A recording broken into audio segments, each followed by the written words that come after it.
கல்யாணம் பண்ணி ஒரு மாதம்தாங்க ஆகுது. அதுக்குள்ளே ஒரு பொண்ணு வந்து என்கிட்ட ரிப்போர்ட் பண்ணிடுச்சுங்க. என்னம்மா அப்படின்னு கேட்டேன். இல்லை, கண்டக்டரை கட்டிக்கிட்டது ரொம்ப தப்பாக போச்சு அப்படின்னு சொல்லுதுங்க. ஏன், கண்டக்டர் நல்ல வேலை தானே, கவர்மெண்ட் வேலை தானே, தினைக்கும் காசெல்லாம் நிறையா புழங்குமே அப்படின்னு. இல்லைங்க, எந்நேரமும் வாசப்படியில் நிற்கிறாரு, வீட்டுக்குள்ளே போக முடியல வர முடியல அப்படின்னு சொல்லுதுங்க. இதுனாச்சும் பரவாயில்ல. இன்னொருத்தர் நேற்று கல்யாண தேதியா, ஒரு கல்யாணம் பண்ணுறதுக்கு கல்யாணத்துக்கு போயிருந்தேங்க.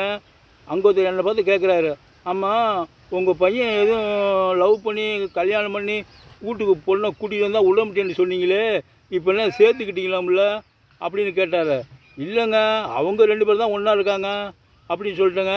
இல்லை, நீங்கள் வீட்டில் வாசப்படியை மிதிக்க வேணாம் அப்படின்னு சொன்னீங்களாம்ல, முன்னாடிலாம் சொல்லியிருக்கீங்களே, அப்புறம் எப்படி என் வீட்டுக்குள்ளே வந்தாங்க அப்படின்னு. இல்லை, வாசப்படியை மிதிக்காமல் அப்படியே தாண்டியே வீட்டுக்குள்ளே வந்தாங்க அப்படின்னு சொல்லிட்டேங்க. பிடிச்சிருந்தா சப்ஸ்கிரைப் பண்ணுங்கள். பாய்.